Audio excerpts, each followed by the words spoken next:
हाय दोस्तों, मेरा नाम है सैफ अंसारी और मेरे चैनल का नाम है @GK ट्रिक अड्डा 007। आज मैं आपके सामने एक और वैकेंसी लेके आया हूँ जो SSB, इसका पूरा हिंदी में नाम होता है सशस्त्र सीमा बल।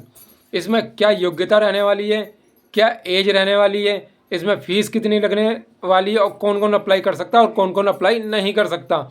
ठीक है, तो चलिए शुरू करते हैं वीडियो आज की। SSB हेड कांस्टेबल GD भर्ती 2026। पद की संख्या है 827। टोटल है 827 पोस्ट इसमें। तो इसमें पोस्ट के बारे में जान लेते हैं। ठीक है, कांस्टेबल पशु चिकित्सा में है 34 पोस्ट। कांस्टेबल ड्राइवर के हैं 553 पोस्ट।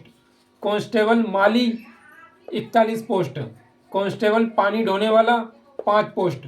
कांस्टेबल मोची 25 पोस्ट। Constable tailor 41 post.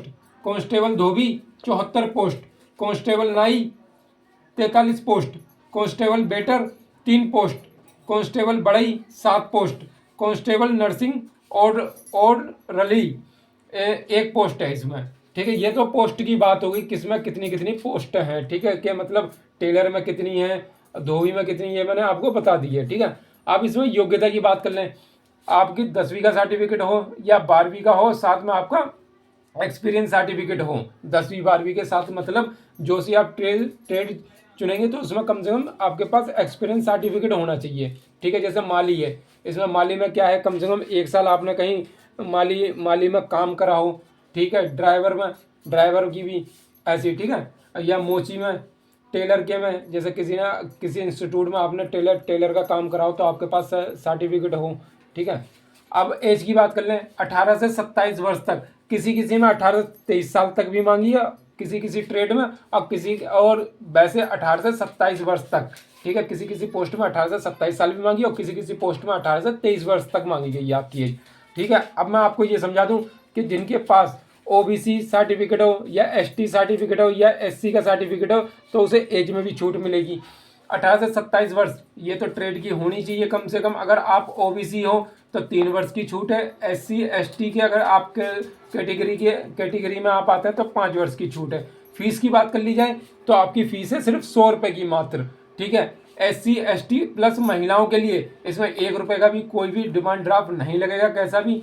अब मैं आपको बता दूं, ये SSB ने हेड कांस्टेबल भर्ती मतलब सिपाही भर्ती निकाली है। ठीक है, तो जब सिपाही भर्ती आपको सुनते ही समझ में आ गया होगा कि इसमें हाइट का भी काम है। ठीक है, मैं हाइट के बारे में भी बता दूंगा आपको, कितनी कितनी हाइट मांग रहे हैं किस किस में। बात कर लेते हैं, फिर इसमें फिजिकल भी होगा आपका। ठीक है, नर्सिंग और रली नर्सिंग और रली। ठीक है, तो इसमें कितनी हाइट चाहिए आपकी? पुरुष की हाइट 165 सेंटीमीटर कम से कम इतनी चाहिए है, तभी आप एलिजिबल होगे आगे के लिए। ठीक है, अगर 165 से कम होगी तो आप एलिजिबल नहीं होगे, मतलब फिजिकल में आपको निकाल दिया जाएगा। क्योंकि जब फिजिकल होता है ना तो फिजिकल में सबसे पहला राउंड हाइट ही नापते हैं वहाँ पर। ठीक है, तो किसकी बात कर लेते हैं? नर्सिंग और रली की हाइट पुरुष की 165 सेंटीमीटर, सीना 75 और फुला के 80 सेंटीमीटर का होना चाहिए। महिलाओं की बात कर लें, इसमें हाइट 155 सेंटीमीटर होनी ही चाहिए महिलाओं की। ठीक है, और महिलाओं का सीने की नाप नहीं होती है, सिर्फ हाइट नापी जाती है। अब मैं आपको एक वैकेंसी तो ये होगी नर्सिंग ऑर्डरली में, मतलब आपको 165 सेंटीमीटर होना चाहिए और महिलाओं को 155 सेंटीमीटर होना चाहिए, तभी आप एलिजिबल हो गए। ठीक है, अब और देख लेते हैं किसमें कितनी कितनी हाइट चाहिए। जैसे माली हो गया, पानी ढोने वाला, मोची, टेलर, धोबी, नाई, बढ़ई, इनमें पुरुष की जो हाइट होनी चाहिए 167.5 सेंटीमीटर, मतलब 167.5।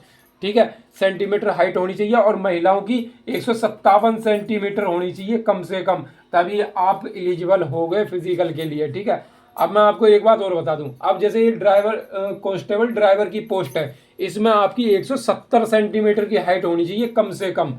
ठीक है, इससे कम ना हो, बाकी इनमें थोड़ी कम कम मांगी गई है। बाकी कांस्टेबल ड्राइवर की 170 सेंटीमीटर हाइट है, होनी चाहिए कम से कम। और जो कांस्टेबल ड्राइवर की जो पोस्ट है इसमें सिर्फ पुरुष ही अप्लाई करेंगे, महिलाओं की भर्ती इसमें नहीं है। ठीक है, ये हो गई आपकी माली, पानी ढोने वाला, मोची, टेलर, धोबी, नाई, बढ़ई। इसमें मैंने बता दी 167.5 सेंटीमीटर पुरुष की और महिला की 157 सेंटीमीटर। अब इसमें सिलेक्शन की बात कर लें। सबसे पहले आपका रिटर्न एग्जाम होगा सीबीटी। सीबीटी का पूरा नाम होता है कंप्यूटर बेस्ड टेस्ट, मतलब कंप्यूटर पर आपका पहले रिटर्न एग्जाम होगा, ठीक है, एग्जाम। फिर जब एग्जाम में आप मेरिट में आ जाओगे तब आपका पीईटी मतलब फिजिकल एलिजिबल टेस्ट, मतलब आपका फिजिकल होगा कि मतलब हाइट, लंबाई, चौड़ाई, और इसमें रनिंग भी है। जब सिपाही की भर्ती है तो इसमें जब हाइट मांगी जा रही है तो आपकी रनिंग भी होगी इसके अंदर, ठीक है, ये ध्यान रख लेना, थोड़ा सा रनिंग भी लगाते रहना जिनकी हाइट वाइट ठीक है। अब फिर उसके बाद जब आपका सीबीटी में नंबर आ जाएगा आपका मेरिट लिस्ट में, फिर आपको फिजिकल के लिए बुलाया जाएगा। आप जब फिजिकल में पास कर लेंगे तब आपका मेडिकल होगा, मेडिकल टेस्ट होगा। फिर जो लास्ट बारी आएगी आपकी डॉक्यूमेंट्स वेरिफिकेशन, मतलब डॉक्यूमेंट्स वेरिफिकेशन इतना हार्ड नहीं होता, आपके सिर्फ कागज देखे जाते हैं। लेकिन सबसे महत्वपूर्ण इंपॉर्टेंट बात इसमें सबसे पहले आपको सीबीटी। लेकिन मैं एक बात और बता दूं, जिनकी हाइट कम है भाइयों या बहनों, जिनकी हाइट कम है वो इसमें ना डालें। पता लगे आपने सीबीटी एग्जाम निकाल दिया बहुत मेहनत करके, क्योंकि मेहनत ही लगती है भाई, देखो एग्जाम निकालने में, आपने एग्जाम निकाल दिया, फिर पता लगे आपकी हाइट कम है, आपको हाइट की वजह से फिजिकल में बाहर कर दिया, तो आपकी सारी मेहनत बेकार चली जाएगी। इसलिए जिनकी हाइट है वही डालें, इस फार्म में अप्लाई करें, ठीक है। अब फार्म की शुरुआत की बात कर लें, फार्म कब से कब तक भरे जाएंगे। फार्म की शुरुआत हो जाएगी 21 मार्च 2026 से 20 अप्रैल 2026। 21 तारीख तीसरा महीना 2026 से 20 तारीख चौथा महीना 2026 तक इसकी लास्ट डेट है। और फार्म जो अप्लाई करना चाहता है अभ्यर्थी वो जल्द से जल्द अप्लाई कर दे। अप्लाई करने की तारीख वही है 21 तारीख को इसकी साइडें शुरू हो जाएंगी भरना, और जल्द से जल्द फार्म भरें। क्योंकि बाद में क्या होता है, लोग बहुत से लोग कैंडिडेट ये सोचते हैं बाद में भर देंगे, बाद में क्या होता है साइट इतनी बिजी हो जाती है कि फार्म नहीं भर पाता और फार्म हमारा नहीं भर पाता, ठीक है। और ये भर्तियां आने में काफ़ी टाइम लगता है, आपको भी पता होगा। एक बार भर्ती आने के बाद कम से कम 1 साल का तो टाइम ले ही लेती है धीरे धीरे, वो हमारी किस्मत है 6 से 7 महीने में आ जाए भर्ती, ठीक है। तो ये आज मैंने एसएसबी हेड कांस्टेबल जीडी भर्ती के बारे में पूरा बता दिया है, और जो भरना चाहता है वो जल्द से जल्द इसका फार्म भर लें। अगर वीडियो अच्छी लगी हो मेरी तो मेरा चैनल का नाम @GK ट्रिक अड्डा 0007 को सब्सक्राइब कर लें, और ज़्यादा से ज़्यादा वीडियो को लाइक, शेयर और सब्सक्राइब करें। मिलते हैं नेक्स्ट वीडियो में।